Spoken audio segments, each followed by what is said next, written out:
علامہ صاحب، ہم جادو پر ویسے تفصیلاً بات کر چکے ہیں. ہمارے ٹاپک کا ایک حصہ نظر بد بھی ہے.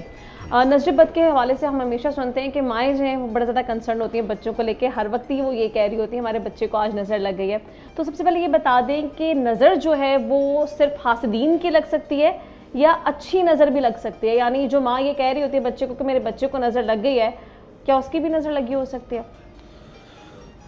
نظر کا جو کنسیپٹ ہے، اور یقیناً یہ تو اب سائنس نے بھی اس کو جو ہے وہ پروو کر دیا ہے کہ، اور اس کے بارے میں آپ دیکھیں کہ آپ کی آنکھ کا اثر کتنا ہے کہ جو آپ کے موبائل ہیں، موبائل کو بھی اب آپ جناب اپنے چہرے سے اور آنکھ سے دیکھتے ہیں تو وہ موبائل کھل جاتا ہے. اس کا مطلب آنکھ کا اور نظر کا اثر تو یقیناً ہے، جو اس طرح کی ٹیکنالوجی نے بھی اس کو ثابت کر دیا ہے.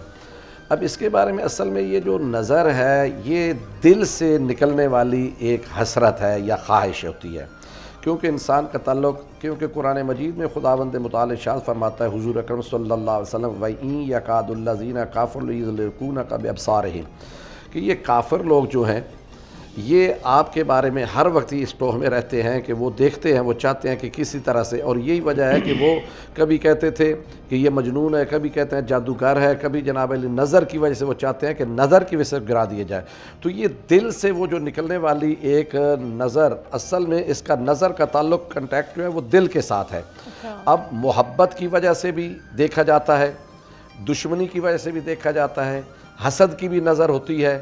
اب یہ ہر لحاظ سے نظر ہوتی ہے، لیکن بعض دفعہ ضروری نہیں ہے کہ جو حاسدین کی ہی نظر ہے وہ لگے. خوش ہونے کی وجہ سے بھی انسان کے اوپر اثر اس کا ہو جاتا ہے.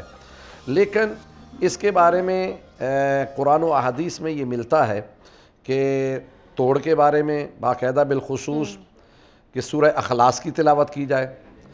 معوذتین ہیں، حضور اکرم صلی اللہ علیہ وسلم نے حسنین شریفین کے اوپر جناب سیدہ فاطمہ الزہرا سلام اللہ قل اعوذ برب الفلق قل اعوذ برب الناس کے بارے میں ہے.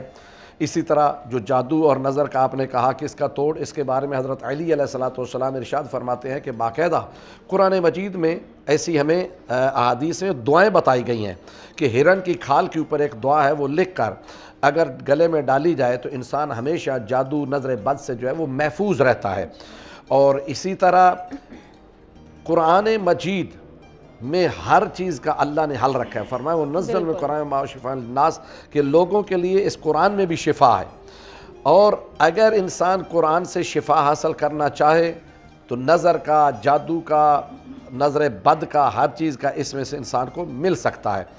اب دیکھیے کہ اس کے بارے میں حضرت امام جعفر صادق علیہ السلام، حضرت علی علیہ السلام، خود رسول خدا صلی اللہ علیہ وسلم کا آیت الکرسی جو ہے کہ جب بھی آپ گھر سے نکلتے ہیں تو آیت الکرسی کی ویسے 7 مرتبہ تلاوت کریں تو بہت بہتر ہے.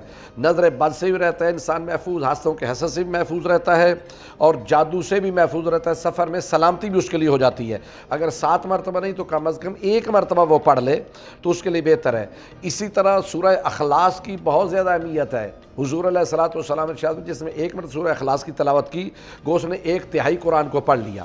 اور رات کو اسی وجہ سے مائیں کہتی ہیں بیٹے کلمہ پڑھ لو، یہ صورتیں پڑھ لو، جتنی آتی ہیں وہ ساری کی ساری پڑھ لو. سورہ اخلاص اگر 3 مرتبہ پڑھ لی جائے تو وہ ختم قرآن کا ثواب انسان کو ملتا ہے. اور اس وجہ سے یہ بھی ہے کہ گھر کے کونوں میں اگر سورہ اخلاص کی تلاوت کی جائے، معوذتین کی جائے، چاروں کل ہیں ان کی تلاوت کی جائے تو انسان نظر بد سے بھی محفوظ رہتا ہے، جادو ٹونے سے محفوظ رہتے ہیں. ان تمام چیزوں کا حل خداوند عالم نے قرآن مجید میں انسان کے رکھا ہے. اس چیز سے بھی بتا دیں، آپ نے ویسے بتا دیا اچھی نظر بھی ہو سکتی ہے، بری بھی. کیا جنات کی نظر بھی لگ سکتی ہے؟ یقیناً قرآن مجید ارشاد فرمایا من شر قل اعوذ برب الناس مالک الناس الہ الناس من شر الوسواس الخناس، کہ یہ جنات جو ہیں یہ انسانوں میں سے بھی ہیں نا، جو خناس لوگ ہیں جنوں میں سے بھی ہیں شیاطین، اور اس میں سے انسانوں میں سے بھی ہیں. تو جس طرح انسان کی نظر ہوتی ہے اسی طرح جنات میں نیک بھی ہیں، مومن بھی ہیں، شیاطین بھی ہیں اور بد بھی ہیں. اسی طرح ان کی، اور باقاعدہ یہ تو سورۃ جنات قرآن مجید سورۃ جن موجود ہے. اس کے اوپر تو بہت بڑی گفتگو کی ضرورت ہے کہ یہ کس طرح جناب جنات آتے ہیں، اثر کیا کرتے ہیں، یہ وہ ایک بہت بڑا طویل ٹاپک ہے. ابھی ہمارے پاس وقت کم ہے، وقت کی کمی کا خیال رکھتے ہوئے ہم ابھی صرف کوشش کرتے ہیں کہ نظر بد پہ بات کریں. انشاءاللہ اگلی نشست میں ہم اس سے بھی گفتگو کریں گے.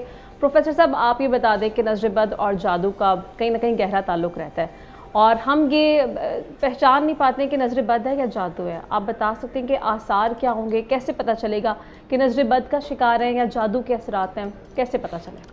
بسم اللہ الرحمن الرحیم. اس میں بنیادی طور پر جو نظر بد ہے یہ ایک یوں سمجھیں کہ ایک انسٹنٹ چیز ہوتی ہے. اچھا. یعنی ایک ایسی خوبی آپ نے کسی کے اندر دیکھی اور اس کا فوراً اثر یہ ہوا کہ وہ خوبی ختم ہو گئی.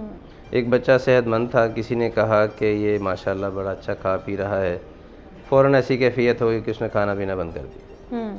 یہ طویل عمل نہیں ہوتا نظر بد کا, یہ فوری اثر کرنے والا اثر بھی فوراً ہوتا ہے اور زائل بھی فوراً, زائل بھی جلدی ہو جاتا ہے.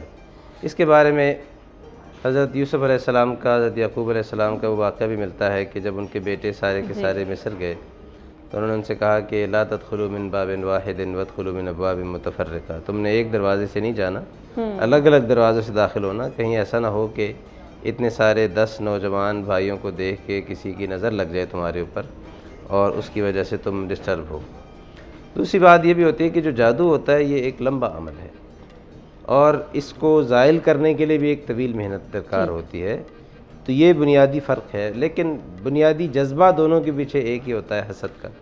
اچھا, بعض اوقات ایسا بھی ہوتا ہے کہ آپ کسی کی کوئی خوبی دیکھتے ہیں اور مثلا کوئی بچہ ہنس رہا ہے, کھیل رہا ہے, اس کو کوئی کہتا ہے کہ ماشاءاللہ یہ بڑا اچھا, ماشاءاللہ کہے بغیر وہ اس کو کہتا ہے یہ بڑا خوش مزاج ہے, کسی کی صحت اچھی ہے, کوئی چھوٹا بچہ کھا پی اچھا رہا ہے تو وہ کہہ دیتا ہے کہ یہ تو بہت کھاتا ہے جی, اس کی فوراً نظر لگے گی. لیکن اچھا اس کے پیچھے ہو سکتا ہے وہ باپ نے کہا ہو, بھائی نے کہا ہو. کیوں لگی ہے نظر؟